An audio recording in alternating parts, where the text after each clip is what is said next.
안녕하세요. 구독자 여러분께 자랑은 아니지만 정말로 일생일 때 가장 충격적인 일을 겪게 되어 서둘러 이렇게 사연을 적어보려 찾아오게 되었습니다. 세상에 정말 별의 별일들이 다 모여 있는 곳이라지만 저와 같은 일을 겪으신 분들이 또 있을까 두렵기까지 하네요. 여러분들은 알고 싶지 않았던 진실을 마주해 보신 적이 있으실까요? 정말 설마 했던 일들이 실제로 벌어지게 되어 두 번 다시는 일어날 수 없을 것 같은 큰 충격을 받아보신 일이 있으셨을까요? 보통은 믿었던 사람의 배신, 가족들 간의 불화, 혹은 자식이 엇나감 같은 것들이 인생에 가장 있어서는 안 될 사건이지 않을까 싶습니다. 특히나 너무나도 믿었던 내 가족이 가장 큰 위험 인물이었다는 것을 알게 되었을 때의 충격은 말로 설명할 수 없더라고요. 평생을 의지하며 살았던 제 남편이 어떻게 저에게 이런 일을 저질 수 있었을지 상상조차 하기 힘든 그날의 일을 제가 상세하게 풀어보도록 하겠습니다. 저와 남편은 선자리에서 만나 결혼을 하게 되었습니다. 서로 조건이 꽤 괜찮게 잘 맞았었던 것이 결혼의 가장 큰 이유였습니다. 남편은 꽤 유명한 중견기업에서 팀장 자리를 맡고 있는 사람이었고 굵직한 프로젝트를 성공시켜서 업계에서는 그래도 이름을 조금 날릴락 말락하는 그런 사람이었거든요. 그래서 저희 친정엄마께서 눈여겨보고 있던 인재이기도 했습니다. 집안도 나쁘지 않은 사람이었어요. 시아버지께서는 가죽 공장을 하나 운영하고 계셨었는데 동대문에서 들어오는 수주가 많아서 모아둔 재산이 꽤 있으신 분이었거든요. 남편은 본인의 집안에 대한 자부심이 있는 건 아니었지만 그래도 본인이 탄탄하게 성장할 수 있음에는 전부 시부모님의 지원과 재력이 있기 때문이라고 생각하며 늘 감사해했어요. 아주 효자인 모습을 보여주었었죠. 시부모님께서 시키는 일은 마다한 적이 없었고 언제든지 부르면 달려가는 사람이었거든요. 그 부분 또한 저희 친정엄마 눈에는 플러스로 보였었나 봐요. 그래서 하루라도 빨리 남편과 결혼을 하길 바라셨었죠. 저는 어릴 때 아버지께서 지병으로 돌아가셨어요. 아버지께서는 친정엄마와 함께 IT 계열 쪽 사업을 하셨었는데 늘 컴퓨터 앞에 앉아서 코딩을 하시며 밥도 제대로 먹지 않으시고 담배만 뻑뻑 피워대시며 건강을 스스로 손상시킨 아버지께서는 폐암으로 일찍 세상을 떠나게 되었어요.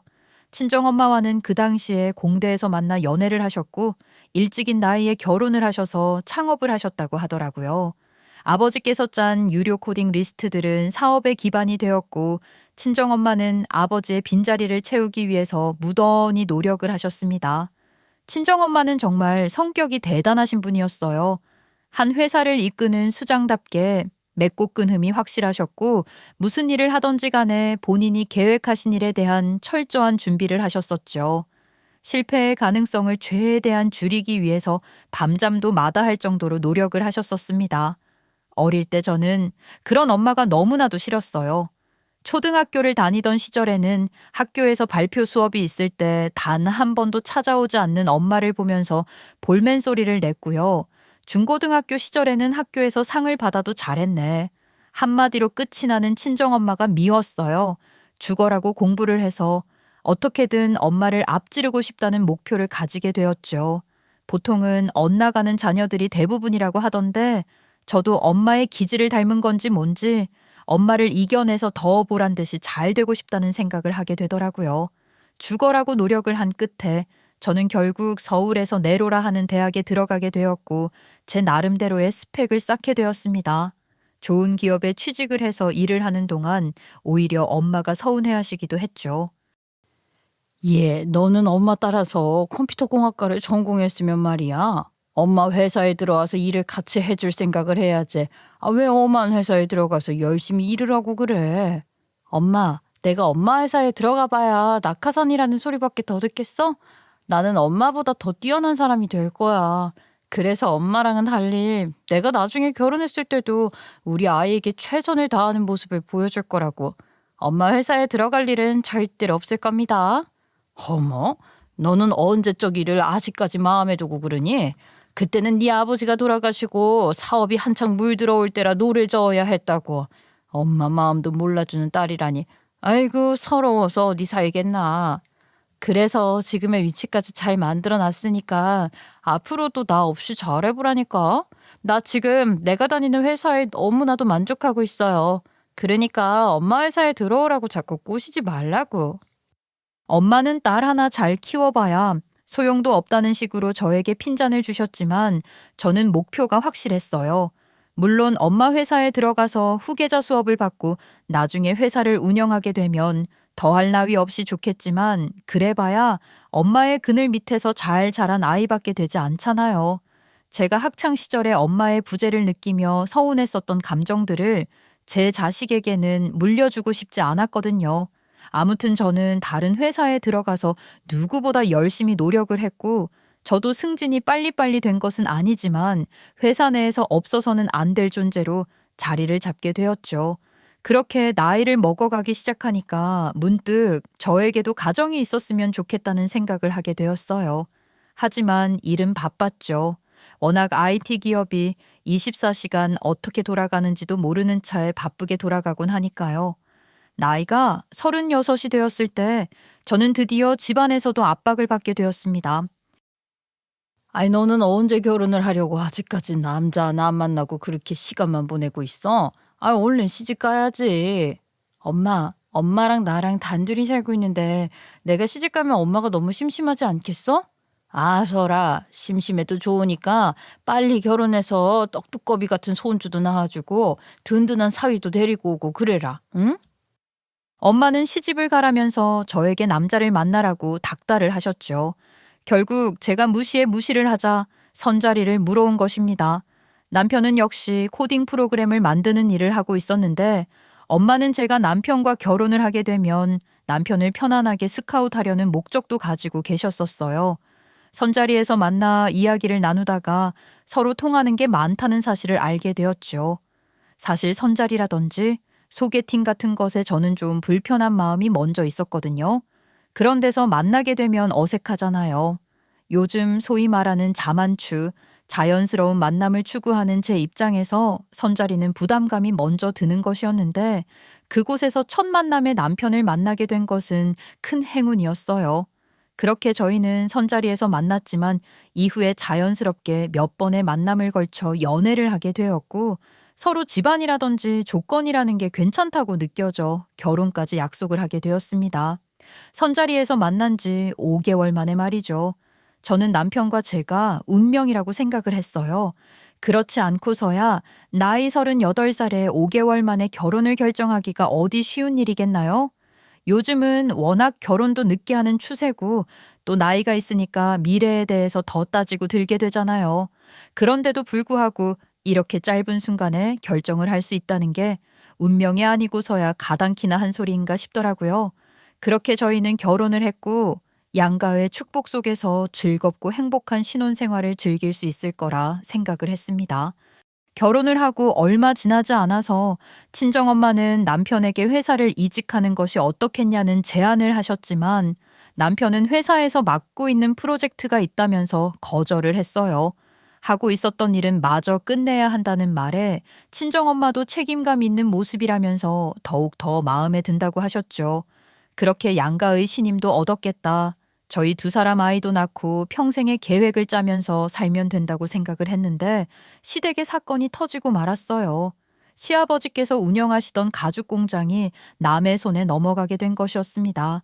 시아버지께서 아주 오랜 시간 친하게 지내던 친구에게 사기를 당한 것이었어요. 시아버지 친구분께서는 시아버지께 해외에서 할 수 있는 좋은 사업이 있다며 투자를 요구하셨고 친한 친구이고 평생 믿을 수 있는 사람이라 생각해서 보증도 서주고 투자도 하셨는데 그게 전부 한탕을 노린 사기였다는 사실을 알게 되신 거죠. 시아버지께서는 너무나도 큰 충격에 빠지셨고 공장이 다른 사람 손에 넘어간 것도 모자라 빚까지 지게 된 것입니다. 빚도 어마어마하게 생겼어요. 시아버지 친구분께 보증을 서주었다고 했었잖아요. 아주 작정을 하고 노린 것인지 수억 원에 달하는 빚을 졌고 그 빚을 시아버지께 다 떠넘기고서는 해외로 튀어버린 것입니다. 당연히 이 사실을 알고 얼마 지나지 않아 경찰에 고소도 하고 했지만 이미 어디인지 모를 동남아로 온 가족이 증발을 해버린 탓에 찾기란 쉽지 않았어요. 게다가 그 나라에서는 돈만 찔러주면 범죄자도 그냥 넘어간다고 하더라고요. 결국 시아버지께서는 병이 나고 말았어요. 쓰러지신 뒤로 일어나지를 못하셨죠. 제일 친한 친구라고, 제일 믿는 사람이라고 결혼식에서도 따로 소개를 시켜주셨을 만큼 친분을 과시하던 사람이 배신을 했다는 사실도 그렇고 평생을 운영해온 공장을 빼앗긴 것, 수억 건의 빚이 생긴 것 전부 정신을 혼미하게 만드는 일이었던 거죠. 시아버지께서는 쓰러지신 뒤 의식을 찾지 못했고 그대로 병원에 3개월간 누워 계시다가 돌아가시고 말았어요. 이 사건은 저희 가족에게도 너무나도 큰 충격이었죠. 항상 강인하게 가족들을 이끌어오셨던 시아버지께서 이런 일로 쉽게 세상을 떠나시게 될 줄은 상상도 하지 못했던 일이니까요. 시아버지께서 돌아가시고 장례를 치르는 동안 난리도 아니었어요. 빚쟁이들이 찾아와서 시어머니께 돈을 내놓으라고 난동을 부리기도 하고 남편의 멱살을 잡고 어떻게 갚을 건지 각서를 쓰라고 소리를 치기도 했죠. 장례식장에서 고인을 추모하기도 바쁜 와중에 돈 문제로 싸움이 나게 되니까 정신이 없었죠. 저희 친정엄마께서 조문을 오셨다가 그 광경을 보고 얼마나 놀라셨는지 몰라요. 시어머니께서는 바닥에 주저앉아 세상을 다 산 사람처럼 울고 있지 우리 남편은 한 대 얻어맞아서 뺨이 부어올라 있지. 아니 도대체 무슨 일이 일어난 겁니까? 사부인 말을 해보셔요. 제가 도움이 될 수 있는 일이 있다면 도와드리겠습니다. 아이고 우리 남편이 글쎄 멍청하게 사기를 맞아서 미쟁이들이 찾아와 난동을 부렸지 뭡니까.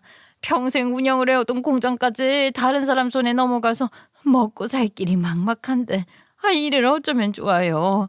빚이 수억이랍니다. 수억. 그 돈을 제가 어디다 갖겠습니까? 아니 빚이 그렇게나 많다고요? 어쩌다가.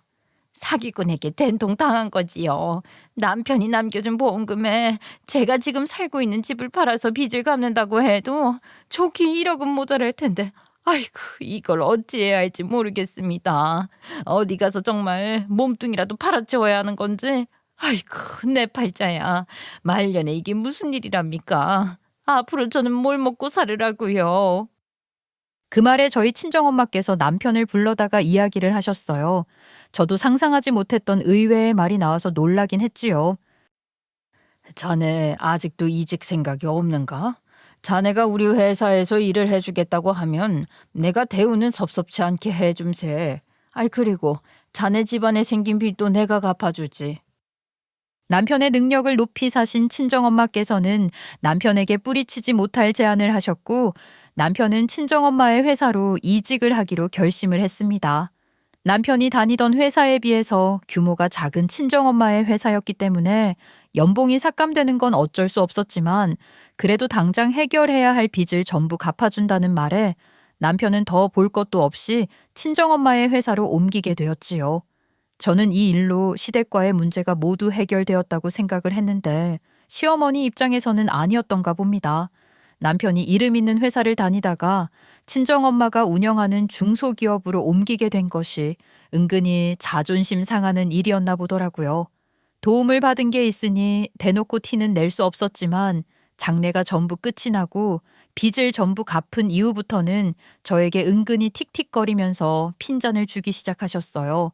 그러니까 본인 아들이 더 큰 세상으로 나아갈 수 있었는데 돈 가지고 치사하게 굴어서 본인 아들의 앞길을 가로막았다 이런 소리였죠. 내가 아주 속상해 죽겠어. 우리 아들이 이름 있는 대기업 개발자 자리에 가고 싶어서 얼마나 무던히 노력을 해왔는데 아휴 결국에는 바깥 양반이 남긴 빚에 묶여서 원래 다니던 회사보다 대우도 못 받고 연봉도 줄어들어 일을 해야 하다니 아이고 내가 빚 때문에 우리 아들 인생을 망쳤어. 대기업에 갈 수 있는 우리 아들인데. 어머님 왜 그런 소리를 하셔요. 서로에게 잘된 일 아니겠어요? 저희 친정엄마 회사도 내실이 탄탄한 회사예요. 중소기업이긴 하지만 연매출도 잘 나오고 개발자에 대한 대우도 좋고요. 저희 친정엄마 회사인데 그렇게 말씀하시면 조금 서운해요. 내가 뭐 못할 말 했냐? 틀린 말 한 것도 아니구만. 대우가 좋다고? 대우가 좋으면 우리 아들한테 월급을 더 줘야지. 에휴, 내가 이래가지고 아들한테 용돈 받으면서 사는 게 민망해서 어쩌냐? 응? 벼룩에 칸을 떼어 먹지. 어머님, 그래도 그 애가 용돈 넉넉하게 드리고 있잖아요. 넉넉하게 주면 뭘 해? 부족하다 부족해. 내가 지난 세월 동안 친구들을 만나서 밥 한 끼를 얻어 먹어본 적이 없어. 돈 잘 버는 아들에 사업하는 남편에 돈 가지고 아쉬운 소리를 한 번도 한 적이 없었는데 요즘은 친구들을 만날 수가 없다. 돈이 있어야 만나든 말든 하지. 에휴, 예전에 의리의리하게 큰 집에 살 때는 친구들도 매번 초대를 하고 그랬었는데 그 집도 팔아치워서 방 한 칸 있는 1.5룸으로 이사를 가고 나니까 내가 친구들을 어떻게 초대를 해. 초대할 수도 없고. 나 이사 갔다고 글쎄 우리 집에서 집들이라도 해야 하는 거 아니냐고 하는데 내가 무슨 뒷담을 당하려고 친구들을 부르겠냐. 안 그래? 시어머니께서는 은근히 허세가 있으신 분이었죠. 시아버지께서 그렇게 돌아가시고 집안이 망했다는 사실을 받아들이기 어려운 모양새였어요.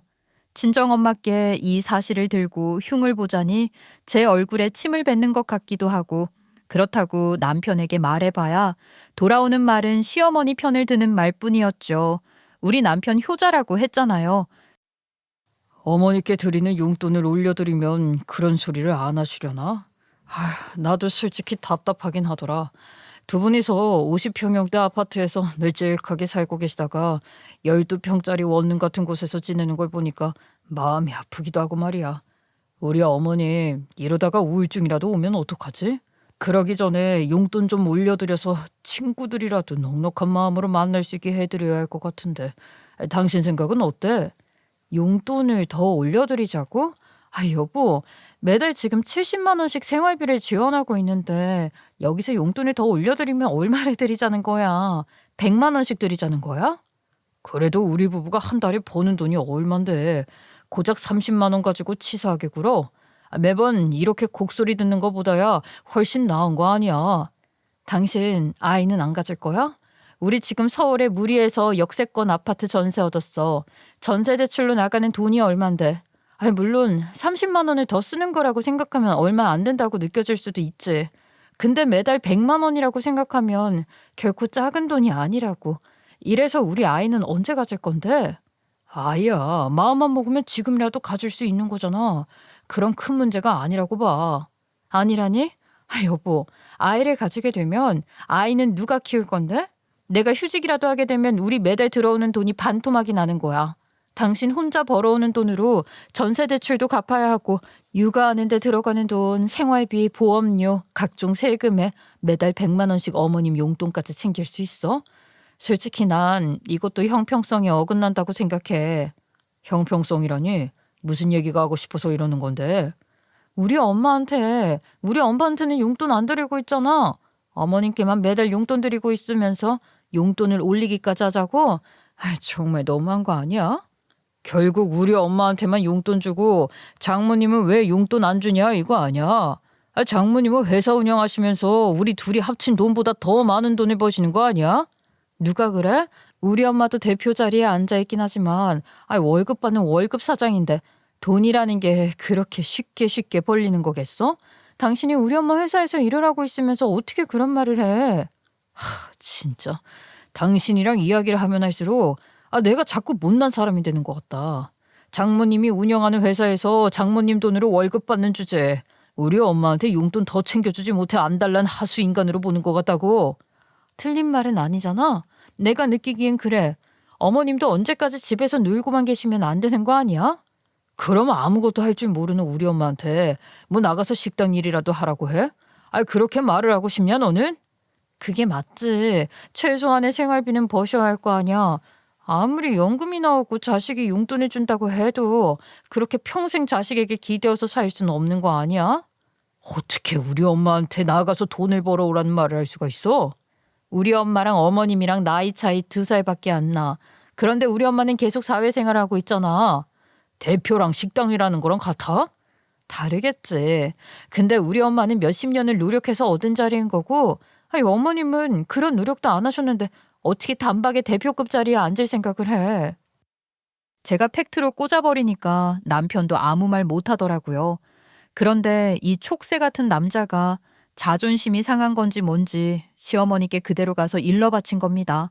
시어머니께서는 저에게 본인 아들을 무시해도 너무 무시했다며 자존심이 상한다면서 전화를 하셨더라고요.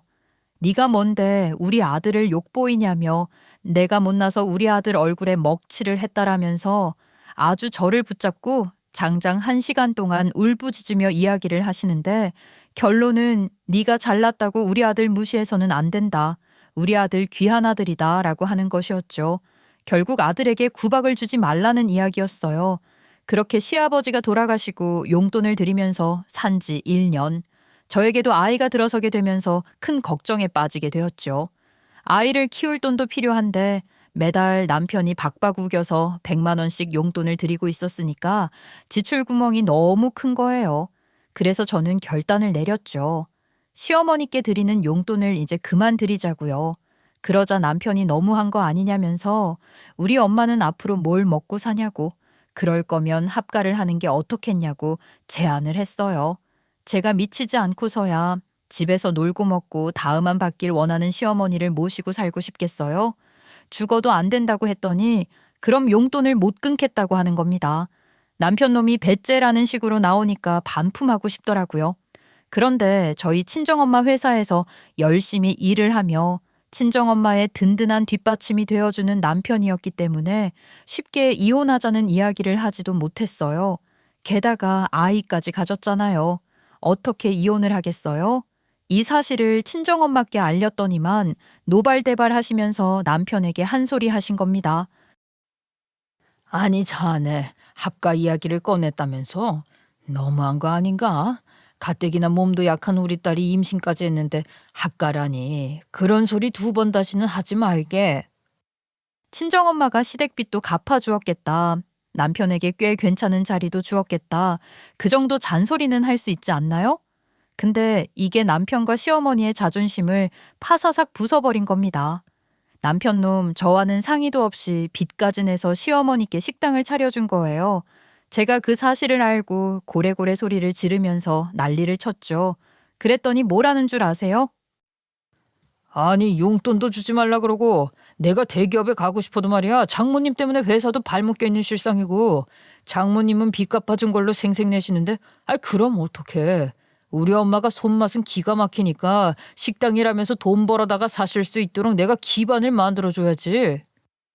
그 말에 저도 그냥 두 손 두 발 들었죠. 어차피 저는 아이를 가지고 일을 더 이상 병행하기 힘들어서 쉬기로 결정을 내린 상태였고요. 우리 친정엄마 말대로 제가 몸이 약해서 유산기가 있었기 때문에 출퇴근을 한다는 게 조금 무리가 있었어요. 그러던 와중에 남편이 빚을 내서 시어머니 식당을 차려주었다는 게 화가 났지만 어차피 남편 돈으로 생활을 해야 했고 시어머니께서 식당 운영에 안정을 찾게 되면 빚 갚는 건 본인이 하시겠다고 큰 소리 떵떵 치셨기 때문에 될 대로 되라 하고 냅뒀죠. 그렇게 시어머니 식당 개업식 날 저희 친정엄마도 그냥 기분 좋게 이왕 일이 다 펼쳐진 거 번창하시길 기원하는 마음에서 개업식에 방문을 하셨어요. 그런데 그날 엄마가 감기 기운이 있으셨나 봐요. 저희 친정엄마가 특이한 체질이신데 감기약을 드시면 정말 기절하듯이 잠에 빠져드셨어요. 콧물약이 조금 졸립다고 하잖아요. 그런데 남들에 비해서 그 졸음 성분이 직통으로 들어오는 건지 콧물약만 드시면 그렇게 기절하듯이 잠에 빠져드셨거든요. 그래서 보통 약을 받을 때 콧물약은 드시지 않았었는데 감기 기운 초장에 잡으시겠다고 약을 다 털어 드셨었나 봐요. 개업식 날 같이 차를 타고 움직이는데 정말 미동도 없이 주무시더라고요. 아니 장모님 많이 피곤하셨나? 차에서 잠 잘 주무시네. 시끄럽기까지 한데 말이야. 나는 차에서는 잠자기 힘들던데 불편해서. 우리 엄마가 특이 체질이라서 콧물약만 먹으면 저렇게 기절하듯이 잠에 드셔. 그래서 보통은 콧물약은 잘 안 드시는데 오늘은 드셨나 보다. 정말? 콧물약이 조금 졸리긴 해도 저렇게 푹 잘 정도로 졸린 약은 아닐 텐데. 그러니까 특이 체질이지 뭐. 도착해서 깨우면 일어나시려나 모르겠네.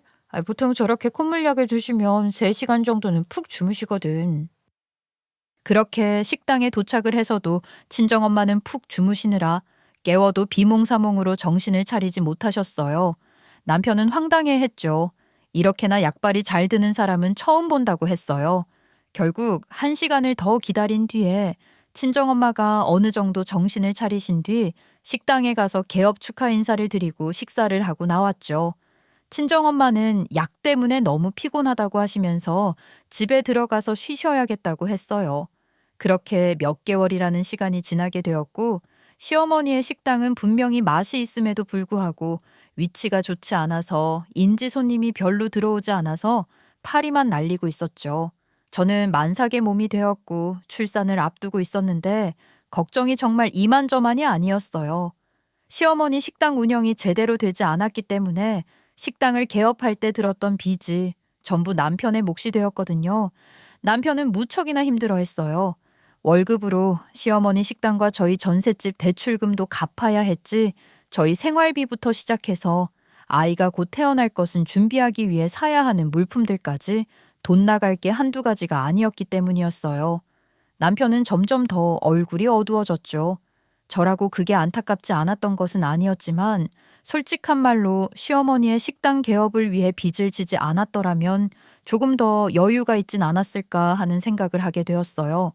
식당이 100% 잘 될 거라는 보장도 없는데 위치 같은 조건도 생각치 않고 마음대로 빚내서 가게를 낸 죄라고 생각했죠. 그렇게 아이가 태어나게 되었고 그 다음부터는 저도 걱정이 너무너무 많이 되었습니다. 다 돈 때문이었죠. 친정엄마가 남편 몰래 야금야금 용돈도 챙겨주고 필요한 물품도 지원을 해주고 계셨지만 그래도 결혼까지 했는데 저희 힘으로 살아야 하지 않겠어요? 그렇게 조리원에 갔다가 나왔을 때부터 남편의 안색이 점점 좋아지기 시작했습니다. 그리고 저에게 주는 생활비도 늘어났어요. 아니, 당신 뭐 승진이라도 했어? 엄마가 그런 소리는 따로 없었는데. 응? 승진 안 했는데? 왜? 장모님이 그런 이야기라도 하셨어? 아유, 우리 엄마가 뭐 회사 일을 나한테 이야기하는 사람인가? 그런 말 없었어. 아니, 근데 무슨 돈이 있어서 생활비를 올려주고 그래? 승진한 것도 아니고 월급은 그대로일 텐데 돈이 어디서 났길래 생활비를 올려줘? 아, 엄마 식당이 잘 되나 봐. 그래서 엄마가 빚 알아서 갚는다고 더 이상 안 챙겨줘도 된다고 그래서 말이야. 시어머니께 들어가는 돈이 없어지니까 여유가 생겨서 저에게 생활비를 더 줄 수 있다는 이야기를 하더라고요. 저는 드디어 시어머니 식당이 잘 되기 시작했구나, 고생한 끝에 낙이 오는구나 싶었죠. 그렇게 아이를 키우느라 집 밖에도 나가지 못하고 아이와 씨름을 하면서 수개월의 시간을 보냈어요. 남편은 점점 더 생활비를 많이 가져다 주기 시작했고 본인을 위해서도 돈을 조금 투자를 하는지 옷도 사고 여가 생활도 즐기고 하더라고요. 솔직히 불만이 조금 들기는 했죠.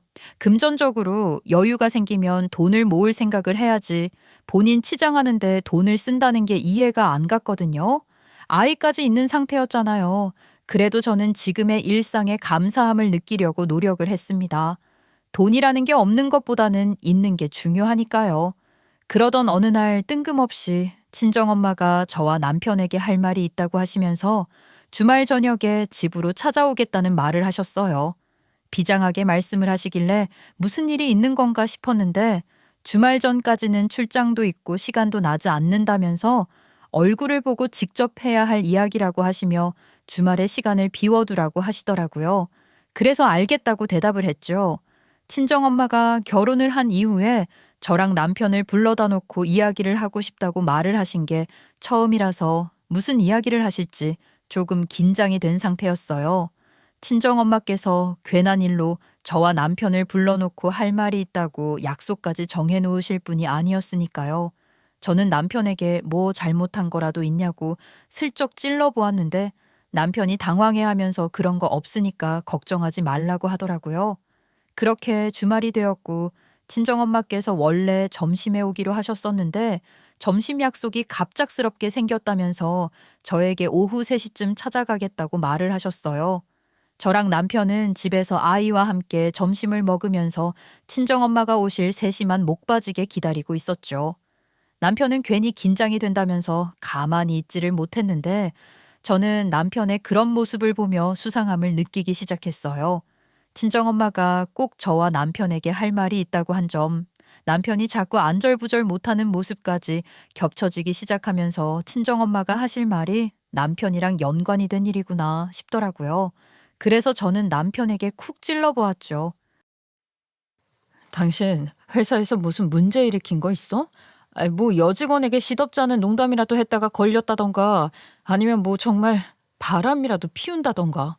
내가 미쳤어? 장모님 회사에서 그런 짓을 미쳤다고 하게. 어딜 가도 내가 사위인 걸 다 아는데 미쳤다고 내가 그런 짓을 해? 당신 너무 생사람 잡는 거 아니야? 아니, 아니면 아닌 거지 뭐. 아, 뭐 이렇게 화를 내고 그래. 그러지 말고 잘 생각해봐. 엄마가 괜히 당신이랑 나 불러놓고 할 말이 있다고 하진 않을 거 아니야. 당신 정말 뭐 잘못한 거 없어? 없어, 없어. 나도 장모님이 나까지 불러다 놓고 할 말이 뭐가 있다고 하시는 건지 궁금해. 그러니까 이렇게 오매불망 장모님이 오시기만 기다리고 있지. 정말 나한테 숨기는 거 없지? 지금이라도 솔직하게 털어놓는 게 우리 엄마 왔을 때 어떻게 대답을 하고 대처를 할지 생각하는데 훨씬 유리할 텐데. 정말 아무것도 없는 거야? 아휴, 당신이 진짜 이럴 때마다 질리는 거 알아? 아무것도 없다고 하면 믿어줄 생각을 해야지. 나 진짜 결백해. 그러니까 당신도 괜한 의심해서 생사람 잡지 마. 남편은 저에게 죽어도 지은 죄가 없다고 했고 저는 결백하다고 난리를 치는 남편을 믿어줄 수밖에 없었어요. 아무튼 그렇게 시간이 흘러가고 3시를 훌쩍 넘긴 3시 반이 되었는데도 친정 엄마에게서는 연락이 도착하지 않았죠. 저는 친정 엄마가 사업을 하시는 분이라서 약속 시간에 거의 늦으시는 법이 없는 분이신데 연락 한 통 없이 약속 시간을 넘긴 것을 보고 조금 의아한 마음이 들었어요. 급하게 약속이 생긴 거라고 하시니 사업 관련된 일이라서 조금 더 늦으시나 보다 그렇게 생각을 했죠. 4시가 다 된 시간에도 연락 한 통 없길래 무슨 일이 생긴 건가 싶은 순간 제 휴대폰이 요란하게 울리기 시작했습니다. 친정엄맥에서 걸려온 전화였어요. 엄마, 왜 이제서야 연락을 하고 그러세요? 3시까지 온다시던 분이 지금 4시라고요, 4시. 엄마 어디쯤이세요? 여기 병원인데요. 지금 환자분께서 교통사고 응급실에 이송이 되었거든요. 보호자분께서 빨리 와보셔야 할 것 같습니다. 수술 동의도 해주셔야 하고요. 얼마나 걸리시죠? 저는 그 전화를 받고 악소리조차 내지 못했습니다. 처음에는 보이스피싱인 줄 알았어요. 분명히 별일 없이 저희 집에 도착을 하셔야 하는 친정엄마가 교통사고로 응급실에 있다고 하는데 보이스피싱을 의심하지 않을 사람이 얼마나 있겠어요? 그렇잖아요. 요즘은 워낙 수법도 교묘하게 이루어진다고 하니까 당연히 그런 범죄인 줄 알고 전화를 끊어버렸죠. 그런데 다시 전화가 걸려오더라고요. 보이스피싱 아니고 진짜 병원이라면서 빨리 응급실에 오라는 거예요. 아무리 장난이라고 해도 이렇게 긴박한 장난은 치기 어렵지 않을까 싶어서 남편이랑 저랑 아이를 데리고 병원 응급실에 가게 되었습니다. 병원 응급실에 가는 동안에도 차라리 보이스피싱이었으면 좋겠다고 수도 없이 생각을 했었던 것 같아요. 제발 아니기를 몇 번이나 빌고 또 빌었습니다. 그렇게 병원 응급실에 도착을 하자마자 저는 친정엄마의 이름을 애타게 찾았고 정말 믿어지지 않게 친정엄마가 누워있는 병상을 발견할 수 있었어요. 다리에 힘이 쭉 풀려버리더라고요. 누가 봐도 우리 엄마가 누워있는데 사고가 얼마나 크게 난 것인지 얼굴은 상처투성이었고 부어있지 않은 곳을 찾기 더 힘들 정도로 퉁퉁 불어 있었어요. 저는 너무 놀라서 눈물만 주룩주룩 흘렸죠. 그러자 의료진들이 다가와서 수술 동의서에 사인을 하라고 하더라고요. 지금 환자분이 교통사고를 내셨습니다. 응급실로 이송이 되기까지 시간이 조금 지체되어서 서둘러서 수술실에 들어가야 합니다. 뇌부종이 올 수도 있고 사고 이후에 심각한 후유증에 시달릴 수도 있습니다. 그러니 일단 준비부터 하겠습니다. 사고가 어떻게 나게 된 것인지 정확하게 설명을 드릴 수 있을까요? 저기 경찰분들이 오실 겁니다. 일단 동의서 작성부터 해주시고요. 원무과 가서 수납 안내 들으세요. 곧 경찰이 다가와서 사고에 대한 이야기를 해주었어요. 저희 친정엄마가 운전을 하시다가 아무래도 한눈을 파신 것 같다고 하시더라고요. 요즘 워낙 운전하면서 스마트폰을 보는 사람들도 많아서 사고가 잦은데 다행히 다른 차를 박았다거나 한 게 아니라 핸들을 잘못 틀어서 길에 있는 변압기와 가로등을 박은 것 같다고 하시더라고요. 그런데 속도가 워낙 붙어 있는 상태로 사고를 낸 것이라서 충격을 전부 흡수해 몸을 많이 다친 것 같다고 설명을 하셨어요. 평소 운전할 때 휴대폰을 보시는 경우가 거의 없으신 분인데 아마 점심 약속 때 급하게 잡힌 일이 있다고 하시더니 그 일을 해결하며 저에게 오시다가 휴대폰 통화나 문자 같은 걸 보시다가 사고가 난 것 같았어요. 도대체 저랑 무슨 이야기를 그렇게 급하게 나누셔야 해서 천천히 오셔도 되는데 급한 마음에 그런 사고를 냈을까 싶어 가슴이 아팠죠. 친정엄마는 수술에 들어가게 되었고 저는 정말 내내 기도만 했습니다. 거의 7시간에 걸친 수술이 끝이 나고 의료진이 저를 찾아왔더라고요. 뇌에 심각한 부종이 있어서 후유증이 많이 남을 수도 있고 지금은 일단 의식을 제대로 되찾지 못한 상태이기 때문에 중환자실에 들어가야 한다고 했어요. 거기다가 더 안 좋은 소식은 뇌가 많이 부어서 아직 머리를 제대로 닫지 못했다고 하시는 겁니다. 중환자실은 면회 시간도 정해져 있어서 제가 내내 상주할 수 있는 상황은 아니었지만 언제 의식을 되찾게 될지 몰라서 일단은 병원에서 대기를 하고 있어야 하는 상태였어요. 저희 장모님은 그럼 깨어나실 수는 있는 건가요? 아니 수술이 잘 되긴 한 건가요? 뇌 쪽은 당장 어떻게 될지 모르는 문제라서 수술이 잘 되었는지 아닌지 확답을 드리기가 어렵습니다. 환자분께서 의식을 빠르게 되찾는다면 후유증도 적어질 것이고 또 회복도 빠르게 이루어지겠지만 오늘 내로 의식이 돌아오지 않는다면 아마 긴 싸움이 될 수도 있습니다. 그럼 뇌사 상태라거나 그런 건 일단 뇌사로 판정하기는 어렵습니다. 하지만 이 상태가 지속된다면 뇌사로 판정을 내리게 될 수도 있습니다. 의료진의 확신이 없는 답에 저는 무너지고 말았습니다. 얼마나 울었는지 모르겠어요. 제가 운이 아이도 따라서 우는데 정말 통곡의 바다였죠. 오늘 밤이 고비라고 하시면서 사경을 헤매고 있는 친정엄마가 빠르게 의식을 되찾는 것이 앞으로의 생사를 결정하는 일이라고 했습니다. 저는 그때부터 중환자실 앞에서 주저앉아 내내 기도만 했어요. 아이를 안고 저를 안쓰럽게 바라보고 있던 남편이 저를 위로하면서 조금이라도 쉬고 오라고 말을 하더라고요. 면회 시간이 얼마 남지 않았기 때문에 제가 고개를 절레절레 저었죠. 얼마나 긴 싸움이 될지 모른다고 하잖아. 내가 내려가서 커피라도 사올 테니까 당신은 세수라도 하고 와. 얼굴이 엉망이야. 알겠어. 커피 진하게 타줘. 밤새 잠 못 잘 것 같으니까. 남편이 커피를 사러 간 동안에 빠르게 세수를 하고 중환자실 앞에서 기다리고 있는데 커피를 사러 간 사람이 많은지 면회 시간이 다 되도록 남편이 보이지 않더라고요. 면회 시간이 되고 제가 먼저 중환자실에 들어가 머리를 열고 호흡기에 각종 장치를 주렁주렁 달고 의식도 없는 엄마를 마주하고 있자니 억장이 무너져 내리는 것 같았습니다. 저는 그 구석진 곳에 주저앉아 숨죽여 울기 시작했어요. 다른 환자들과 보호자도 있었기 때문에 아무런 소리도 내지 못하고 끄끄거리는 울음을 참아내며 눈물을 쏟았습니다. 정말 하나뿐인 나의 엄마가 이 상태로 누워있다는 게 큰 충격이었거든요. 30분간 진행되는 면회였는데 정말 구석에 주저앉아 울고 있으니 사람들이 제가 거기 있다는 사실조차 모르더군요.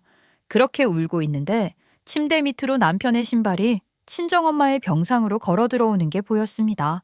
한참 서 있던 남편이 다시 나가더군요. 아마 제가 거기 쭈그려 앉아서 울고 있다는 사실을 모르고 커피를 사왔다가 제가 없는 걸 발견하고 다시 나간 것 같았어요. 몇 분쯤 더 흘렀을까 남편이 다시 들어오는데 전화 통화를 하는지 목소리가 들리더군요. 엄마. 와이프가 어디 갔는지 안 보이네. 중환자실 면회 시간이라 들어와 있는 줄 알았는데 세수하다가 어디 기절이라도 했나? 아니면 뭐 장모님 모습 보면 못 견딜 것 같아서 아예 면회하러 안 들어온 건가? 아무튼 엄마 잘했어. 의료진이 하는 말 들어보니까 오늘이 고비라대. 오늘 정신 못 차리면 뇌사 판정받을 수도 있대. 그러면 우리가 계획한 대로 다 이루어지는 거야. 엄마 진짜 잘했어. 장모님 내가 봤을 땐 못 버틸 것 같아. 저는 그 말에 입을 틀어막았습니다. 남편놈 얼굴은 구석자리에 주저앉아 있어 보진 못했지만 목소리에 웃음이 묻어나더라고요. 너무나도 소름이 끼치고 무서웠습니다. 시어머니와 무슨 작당을 했길래 시어머니께 잘했다는 말까지 하는 건지 저는 정말 어디서부터 이 모든 것을 알아야 하는 건지 소름이 끼치더라고요. 그렇게 남편놈이 전화 통화를 하며 중환자실을 나갔고 저는 눈치를 살피다가 면회 시간이 끝날 때 다른 사람들이 우르르 나가는 것에 맞춰 몸을 숙여 나가고는 아무렇지 않은 척 화장실에 갔다 온 것처럼 대기실로 들어갔습니다.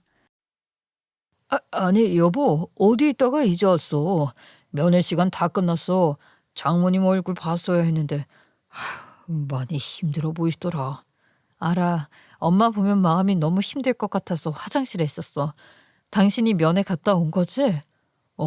내가 대신 봤지. 장모님 상태가 많이 안 좋으시더라. 아유, 오늘을 버텨내실 수 있을지 잘 모르겠어. 저를 위로하며 말을 하는데 소름이 끼치더라고요. 저는 아무렇지 않은 척 대꾸를 하고 남편에게 아이를 데리고 집에 가라고 말을 했습니다. 남편은 못 이기는 척 아이와 함께 집으로 갔고 저는 친정엄마의 사고를 담당하는 형사에게 연락을 해서 밤 늦은 시간에 경찰서로 찾아갔어요. 그리고 한 가지 진실을 알게 되었습니다. 그 다음 날 병실에 아이랑 찾아온 남편에게 또 아무렇지 않은 척 엄마가 의식을 되찾을 때까지 지켜보겠다는 말을 했고 남편은 걱정스레 말을 했어요. 하루가 지났는데도 장모님이 의식을 못 차리셨잖아. 더 힘들지 않게 보내드려야 하는 건 아닐까? 나는 장모님이 힘드실까봐 걱정이 돼.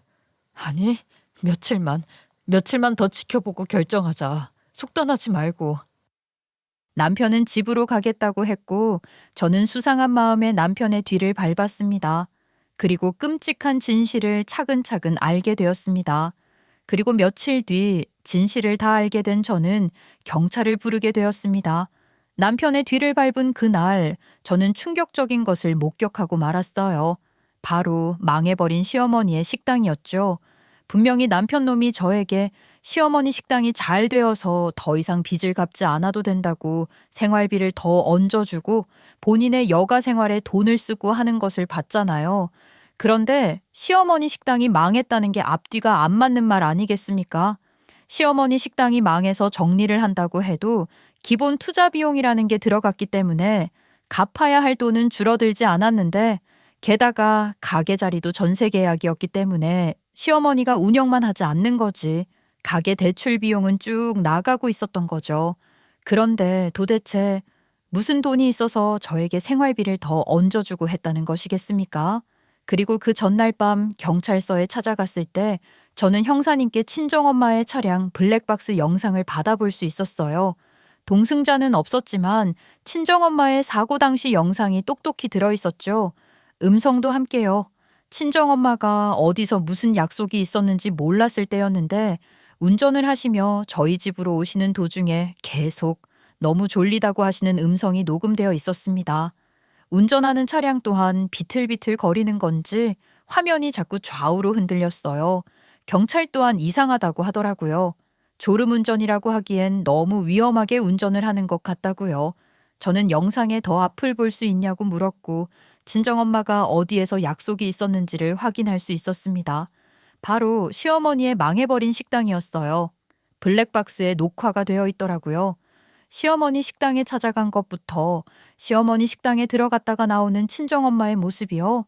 시어머니께서 버선발로 뛰어와 친정엄마의 팔을 붙들고 굽신거리는 장면까지 있었어요. 저는 직감적으로 알게 되었죠.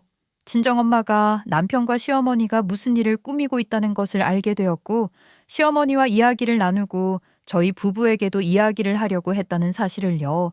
죄를 지은 게 뭔지는 모르겠지만 남편과 시어머니는 그 죄를 덮으려고 이런 짓을 꾸민 것이 틀림없다는 것 또한 직감적으로 알게 되었습니다. 그게 무엇일까 한참을 고민하다 번뜩 떠오르는 기억이 하나 있었습니다. 친정엄마가 콧물약을 먹으면 졸음이 쏟아지는 특이 체질이라는 것을 남편이 알고 있다는 것을 말입니다. 저는 머리털이 곤두서는 것 같았어요. 제가 모르는 남편과 시어머니의 비밀을 친정엄마가 알게 되었을 텐데 그게 무엇일까 한참 고민을 하다가 하나로 통일이 되었죠. 시어머니의 가게가 쫄딱 망했음에도 남편은 시어머니 가게 장사가 잘 되어서 더 이상 빚을 갚아줄 필요가 없어졌다며 돈을 가지고 왔잖아요. 저에게 생활비를 더 얹어주면서 돈을 아끼지 않았죠. 남편이 친정엄마 회사에서 일을 하고 있었고 승진이 된 것도 아니었는데 그 돈이 어디서 났을까요? 회사 돈이라는 생각이 들었습니다. 횡령을 하고 있다는 것을 친정엄마가 알게 되어 남편과 저를 불러다 놓고 죄를 물으려 한 것은 아닐까 하는 생각이 들었어요.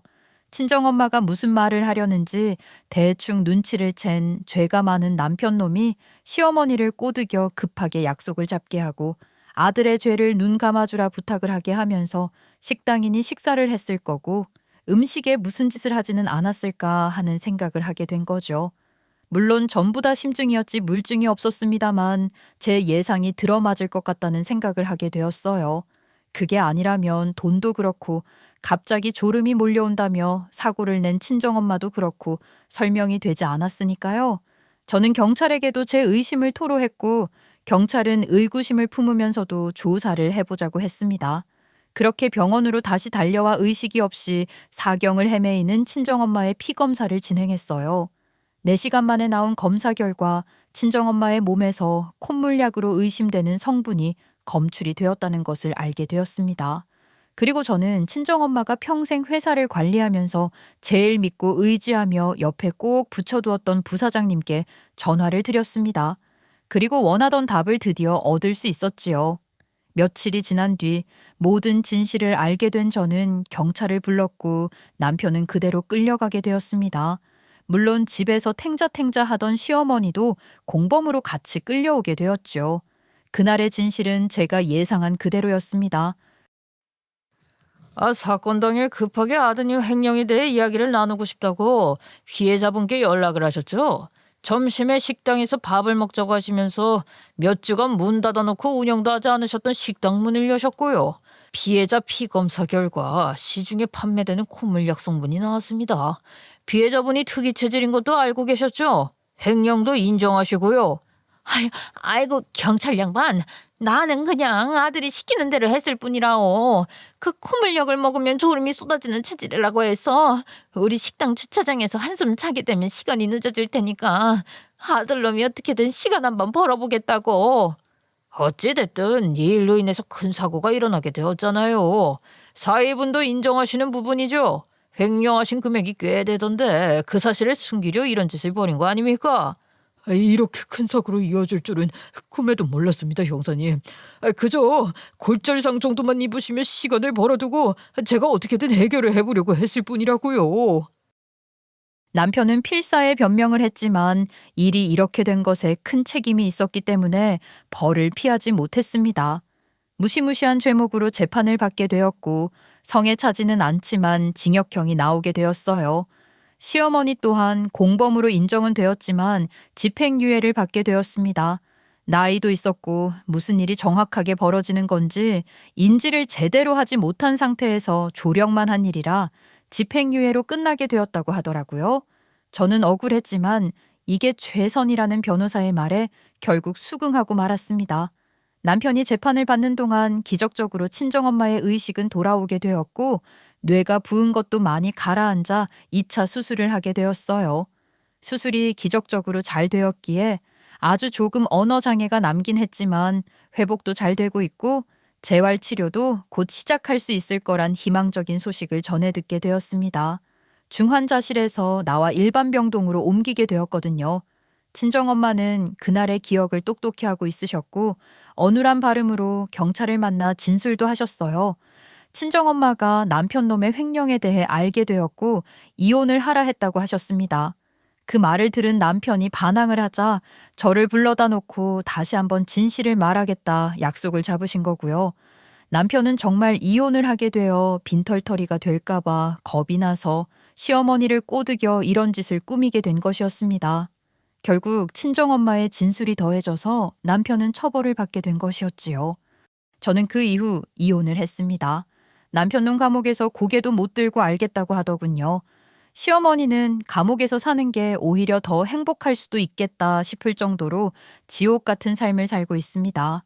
식당이 망해버렸는데다가 그 빚을 남편놈이 감옥에서 갚아주지 못하니 시어머니께서 갚아야 했죠. 12평짜리 그 집도 빼버린 채로 노숙자 쉼터를 전전긍긍하며 공짜밥 얻어 먹으면서 폐지를 줍고 다니신다고 하시네요. 저희 집에 거짓골로 찾아와 한 번만 도와달라고 애원을 하셨지만 경찰을 불러 쫓아냈습니다. 우리 엄마를 그렇게 만든 인간이 무슨 낯짝으로 찾아와 도움을 요청한 건지 사람이 참 염치도 없죠. 저는 이혼 후에 아이를 키우며 회복 중이신 친정엄마의 빈자리를 채우려 친정엄마의 회사에 출근을 하고 있습니다. 물론 대표 자리에 앉을 깜냥은 되지 않아 부사장님을 서포트하는 역할이긴 하지만 다시 일을 하니 재미도 있고 하루가 참 보람차고 그러네요. 친정엄마께서 재활 치료 후 복귀하시는데 문제가 없도록 매일같이 회사에 출근해서 회사 돌아가는 내용을 파악한 뒤 친정엄마 병실에 찾아와 브리핑을 하고 있습니다. 앞으로는 이렇게 우리 아이까지 3대가 함께 의존하며 살아보려고요. 정말 저의 잘못된 결혼 하나로 친정엄마께서 이런 사고를 당하시게 된 것에 대해 면목이 없습니다. 그래서 앞으로 제가 천천히 친정엄마의 몫까지 해내 갚아내려고요. 제가 굳건한 의지를 가지고 목표한 바를 이룰 수 있도록 채찍질도 가끔은 필요할 것 같습니다. 여러분 지금이라도 정신 차리고 먼 산을 내다보며 살겠다고 다짐한 저에게 응원과 칭찬을 해주신다면 그 원동력으로 이 아픔을 이겨내고 내일을 또 한번 버텨보도록 하겠습니다. 저에게 필요한 것은 제 마음을 이겨낼 수 있는 힘이더라고요. 앞으로 달라진 모습으로 더 똑 부러지게 살아보도록 하겠습니다. 제 이야기 끝까지 들어주셔서 감사합니다.